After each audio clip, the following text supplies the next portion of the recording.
Waktu terlarang mengerjakan sholat. Ada 5 waktu di mana sholat tidak boleh dikerjakan tanpa alasan mendesak dan sebab tertentu. 1.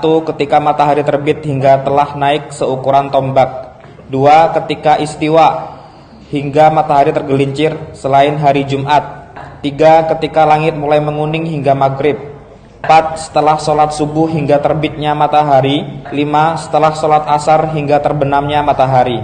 Ini yang pertama ya, matahari terbit hingga matahari setinggi tombak. Itu kira-kira 7 hasta. Satu hasta kira-kira 50 cm. 7 berarti 3,5 meter. Kita lihat dengan pandangan mata. Ini agak sulit juga hitungnya ini. Paling gampang kita katakan kalau penjelasan dari Syekh Ibnu Utsaimin dan yang lainnya, 15 menit setelah matahari terbit. Itu setinggi tombak. Nah, saat itu baru boleh sholat syuruk atau sholat isyraq. Jadi jangan sholatnya pas pada matahari terbit. Karena ketika matahari terbit masih muncul 2 tanduk setan. Terus yang kedua, ketika istiwa matahari di atas kepala ya, hingga matahari tergelincir.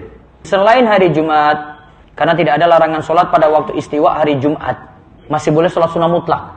Jadi misalnya ada yang datang, sholat terus sampai khotib datang, boleh. Termasuk di sini bahkan dalam mazhab yang tidak menghadiri sholat Jumat, sama. Kalau dia sholat sunnah mutlak ketika itu.